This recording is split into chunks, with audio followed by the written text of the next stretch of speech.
I bought these super cheap IKEA cabinet doors for extra storage above Brianna's closet. I had to cut them down to size, so it did cut off one of the hinges, so I'm just using my Craig hinge jig to make an additional hinge. And to create the face frame, I'm just using primed 1x2s. I made pocket holes to attach it to the top and bottom frame. Went and color matched the doors at Benjamin Moore so the entire frame would match. And while the paint was drying, I added some soft close hinges to the doors. And I'm having these doors open upward, so I'm attaching the hinges to the top of the frame. I had to make a few adjustments to the door to make them level and plumb, but using the cabinet hinges made that easy. I was a little skeptical getting these doors for only $9 each, but I'm actually super impressed with the quality. So now that all 4 doors are installed, this is what it looks like. And I still have to do a few touch-up paint, but it's time to install the handles. When installing handles, the first thing I always do is check to make sure that the actual door is level. Once the door is level, then I'm able to mark the spot for the handles. Okay, so I just marked the cabinets. I like to find the center point of the door and then the center point of my handle to see exactly where each side should match up. This tape measure here is an absolute lifesaver. So I always use this one, especially when I'm measuring the cabinets or needing to find a halfway distance.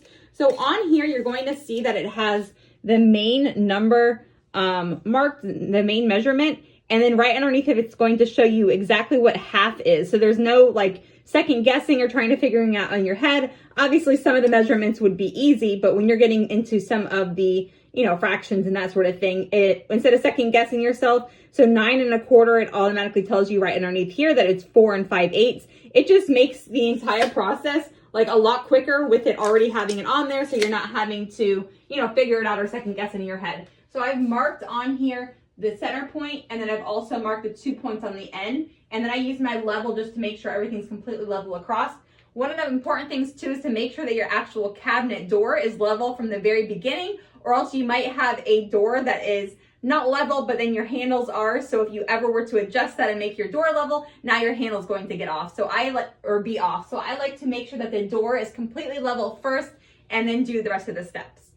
Now that my doors have been marked, I'm using my drill to make the holes, and now I can install the handles. And unfortunately, 2 of my handles came damaged, so I just made a quick order to Amazon, so they will be delivered tomorrow. I loosely put on the screws, and then I put the little level on there before I completely tighten them, just to make sure that the actual handle is level. And then I just repeat the same exact process for the second handle, and then I'll take the larger level and make sure that they're both matching. Okay, so all of the handles are installed except for the 2 missing that hopefully will be delivered tomorrow. And because the doors open upward, I guess it would be really easy to slam on Brianna if she was putting something in there. So I went and I got these gas struts from Amazon. I installed these cabinet doors directly on just cabinet hinges. So they soft close, but they don't stay up. So when I have it like this here, it's just going to slam down and then softly close.